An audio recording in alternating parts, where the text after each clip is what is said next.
akkaataa garaagarummaa carqiitii fi baay'ina mitira yookiin saantii isaati qarshiin aga barbaadaniin bitamuu ni danda'a. Maggaarrajaan 15,000, 18,000, 22,000 haga 50,000 namoonni barbaadan akkas jennaaniin maallaqa shamarran biyya Arabaa lafaa haranii osoo hin tahin hubannoo fi xiyyeeffannoon. Assalaamu alaykum wa rahmatullahi wa barakaatu. Ashama harka fuuna Oromoo kiyya guutuu jirtu amantiif kutaan osoo waliin qoodin sirriitti kan isin hubachiisuu barbaadu. Maggaarrajaan kun jalqaba irratti kan itti diramu jechuudha. Hedduu ulfaataadha. Tubboo jira kan ittiin fannifamu jechuudha yookiin gubbarratti ittiin saamsamu.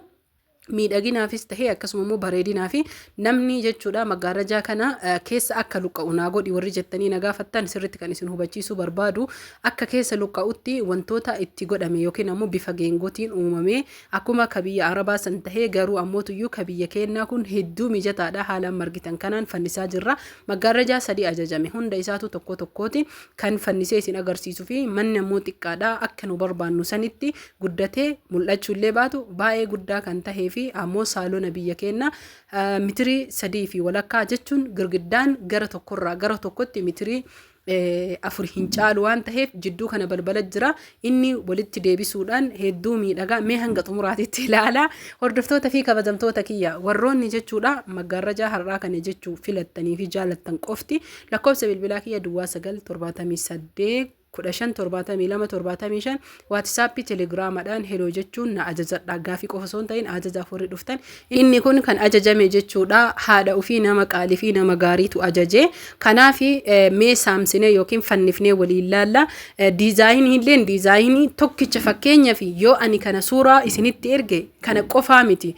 Mee kabiraa hin jiru ka majliisa kiyya fakkaatu jetti ijoolleen hedduu akkas osoo hin tahini fakkeenya malee ani ka isinii ergu hin jira dalagamus bahus ni danda'ama jechuudha malee ani ka isinii ergu inni kuni akkana keessa jirama anillee jechuudha hedduu na dhibee wanni isin hubachuu qabdan ka amma itti dirre kuni bifa warqiinii miti majliisni bifa diimaa fi adiin waan ta'eef yookiin bifa istiraasii waan ta'eef bifa istiraasii yookiin ammoo fuddaa fuudheef jechuudha isinii galee haadha kanaati jechuudha. Namni barbaadan mee xumura irratti isinitti hima. Isa kana yeroo itti gootan yookiin maatiin keessan itti godhu baay'ee furdaa miti isinii galee akka sibiila odoon ta'in akka qorqoorrooti lash gootaniituma itti gootanii mee miidhagina maggaarrajaa kana namni jaalattan koottaa isinii jedha.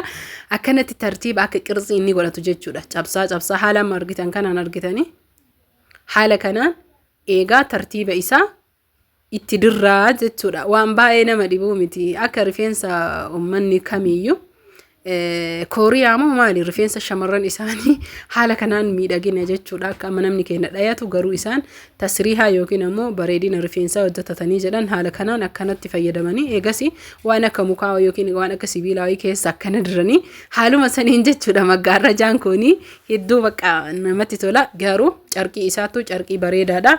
Carqiin isaa ammoo filannoodha. Qarshiileen garaagarummaa qaba. Akkaataa carqiitiin, akkaataa miidhaginaatiin, akkaataa ammootuyyuu diizaayinii isaati fi akkaataa kalarii irratti hin murtaa'u. Kalarii irratti osoo hin tahin furdinna isaa aslooma carqiitiin qarshiin isaa wal caala. Qarshiin isaa meeqarraa ga meeqati kanaan jettanii akkaataa mitiriitiin. Mitirii saantiin mattaramee herreega godhamee dhahamee jechuudha. Himama maggaarrajaan kun fakkeenya fi hagam barbaadda siin jedhanii si gaafatanii gubbaa ol mitirii 3 walakkaadha amma jechuudha. Kan dalaysiise kana jechuun saantii 350 jechuudha. Isinii galee saantii 350 saantii 400 gubbaa ol saantii 300 yookiin 350 dalaganii garaa ammootuyyuu kan namni saantii 350 illee 300 illee dalaysiisuu hin jira. Kuni amma asii achillee 300 fi wayii irraa jala ammootuyyuu 350 isiniin jedha. Kanaafi hedduu bakka miidhagaadha dheeraadha baay'ee bareeda kalarri ammoo kalarri isin feetantu jira. Kana jechuun kiyya alwaana isin feetan kana qofa irratti xiyyeeffachuu osoo hin tahini. Kanaafi rabbiin nagahan obboleettiitii rabbi sirraa haa jaalatu akka ajaa'ibaatitti rizqiin babbareedduu rabbi si haa badhaasu ebalulleen jedhu meeshaa jechuudha. Kana nama jaalattuuf nama qaalii taheef sapiraayiziidhaaf qophaa'e meeshichi hin xumuramne yoo xumuramee jedhe inshaallah wa ta'ala waliin ka arginu ta'a. Mee namni as jala jirtan namni namaaf sapiraayiz godhuu hawwitan namni mee gubbaa isaa irra laala baay'ee dheeradha garuu viidiyoo inni hir'isa girgiddaa cinaa tokkotti goone sanirraa iyyuu hafe jechuudha. Girgiddaa gara tokkorraa roga tokko goone mitira 3 fi walakkaadha girgiddaa irraa hafe jechuudha. Jechuun waxxaramee hin goone diizaayiniin isiin filatte diizaayinii kana hedduu miidhagaadha. Kanaafi namoonni karaa biraatiin filachuu barbaadan gama gamana akka hidhanillee ni danda'ama ni jirallee garuu ammoo filannoo keessanii ka gama gamana hidhanillee yoo gootan ammas kana baasne ka biraa hina jechuudha. Maggaarrajaa sadii ka har'a baasee jedhee maggaarrajaa sadiinu takka takkaan kan isin agarsiisu kunoo haada kana argitanii haada kanaan hidhuu dandeettanii gama gamanatti hundi isaa sibiila qaba. Meeshaa isaa guutuu wajjin jechuudha kan bitamu ka ittiin saamsan yookiin ittiin fannisan yookiin ittiin allagan jechuu gubbarratti akkasuma immoo cinaa ka allaganitu gama gamanattis yoo godhuu barbaadan ammoo tuyyuu bifa geengoo kana haala amma salphaa ta'een itti duruu yoo barbaadan kun akkana girgiddaa irratti illee ka itti godhantu jira. Namoonni sila osoo magaalaa kana keessa taatanii dhufanii mana namaa galchanii garuu ammootu magaalaa biraa waan taataniif meeshaa guutuu hunda wajjin waan dhufuuf meeshaa isaa inshallah wa ta'ala suutaan viidiyoo ka isinii waraabu gaafa jechuudha. Achi dhaqee surprising kun rabbi galmaan haa ga'u du'aa inuu godha.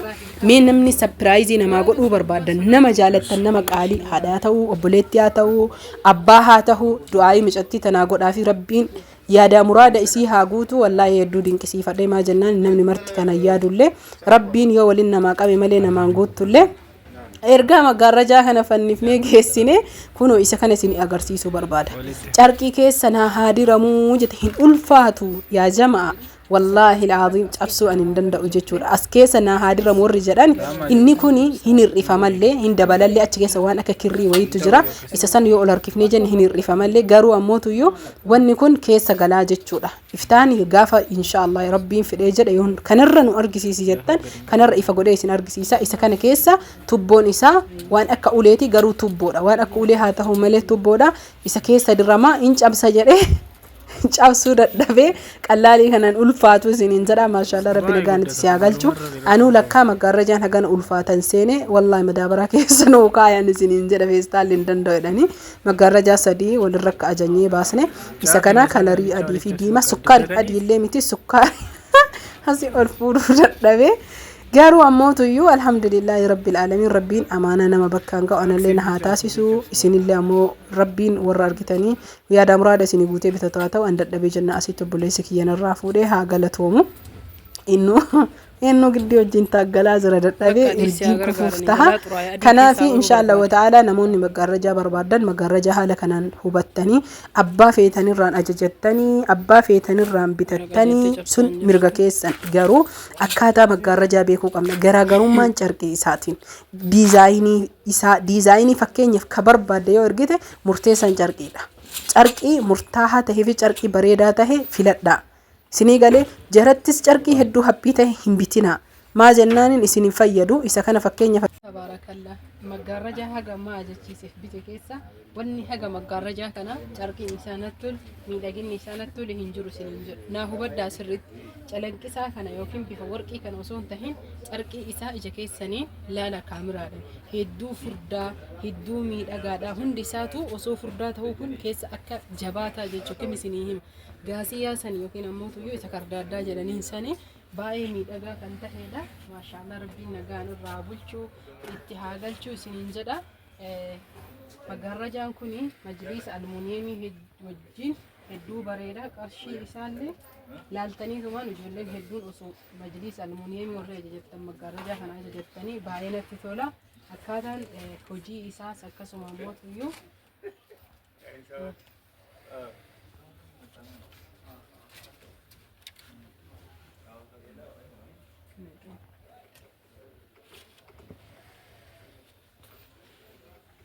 asitti amma manni waan jechuun mana hojii tahee fi hin dhiphata garuu ammoo saalona keessatti hin miidhaga. Namoonni maggaarrajaa kana ajajachuu barbaadan qarshii isaanii garaagarummaa qaba sirriitti hubadha. Maggaarrajaan hundi isaatuyyuu akkaataa carqiitii fi miidhagina qofa odoo hin ta'in calanqisaa miti ni jira calanqisaa tahee forjidii illee kun ammoo tuyyuu kan raakaachuu miti carqii tokkoffaadha. Sirriitti illee itti godhee hin beeku garuu ammoo ani isin hubachiisuu qofaaf kan itti godhaa jiru.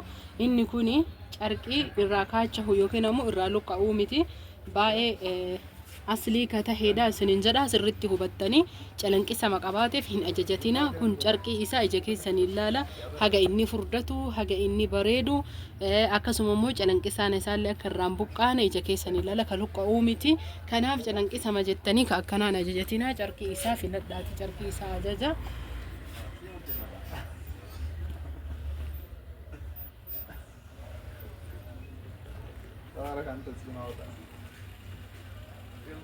የሌለው ነው መጣለት እና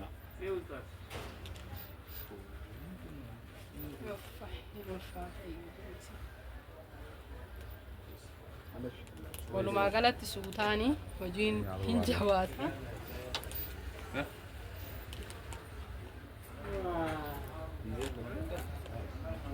yeroo kanatti galchan suutaan carqiin isaa furdaa waan ta'eef yeroo kanatti galchan carqiin isaa furdaa waan ta'eef suutaan jechuu akka kun isin jalaan hin cabne baay'ee furdaa miti qorqorroo miti sibiilaa miti isin jechuu barbaade itti aansuun ammoo namootiin barbaadan hundi keessanuyyuu yoo kan jechuu reefillee gamaa gamanatti yoo barbaadan haada jechuu haada kanaan ka itti godhamu ka itti hidhamu isiniif ajajama namni kana hin barbaanne gamaa gamanatti jidduu kana qofa godhattanii gamaa gamana kanallee godhachuu heddan kana wajjin isiniif dhufa meeshaan isaa ammoo girgiddaa irratti kan ittiin godhamu kuni kan itti diramu jechuun ni beeyti ijoolleen hedduun kuni girgiddaa irratti hidhama inni kun girgiddaa irratti erga hidhame kun ammoo akkanatti dhufe namoota barbaadaniif jechuu kana hin barbaanne wal keessa godhattan hedduu bareeda finnee kun girgiddaa irra jira harka kiyya girgiddaa dhachuu fakkeenya asitti akkana dirtanii hedduu miidhagaa hedduu bareeda kana qofa osoo hin tahin namni kanaan ajajachuu barbaadanillee ni jira jechuu meeshaan isaa guutuun ani kan irra jaaladhe kun jidduutti hedduu miidhagaa garuu ammootuyyuu gamaa gamanatti girgiddaa irratti inni kunillee baay'ee bareedaa isiniin jedha namni ajajachuu barbaadan qofti isa bareeda kana maggaarajaa sadii qabadhee isinii dhufe maggaarajoonni kana jaalattanii fakkeenyaaf kalara kana jaalattaniif kana ajajachuu hin dandeettan sababbiin isaa jechuu majliisa keessanaa tahuu soofaa keessanaa tahuu walirratti maachi yookiin xaqmii gootanii ajajachuudha malee kana jaalattanii kanuma tahee kalarri isin barbaadan kan hin jirre hin jiru jechuudha diizaayinii kanaan tahee akkasuma mootuyyuu diizaayinii kanaanis tahee kalarri isin hin barbaanne kan hin jirre hin jiru jechuudha itti aansuun diizaayinii kanallee tahee kalarri isin barbaanne kan hin jirre hin jiru kunis jechuudha guutuun kalaroota isin barbaadanii jechuudha ni argattanii yookiin ammootuyyuu ajajachuu ni dandeettanii isiniif ajajaan hodhamaa dhufee isiniif galayna isiniin jedha kanaaf rabbiin irraa jaalatu kalariin sadaffaan kalarii adii kana video irratti malee lafatti hin bareeda inni baay'ee qashtii ho'iiti hedduu bareeda rabbiin hunda keessanuyyuu isin irraa haa jaalatu galatoomaa isiniin jedha sheer waliif godhuun subscribe namni goone subscribe nagaatti toraa bulaa fayyaan faayyaa oromoo guutuu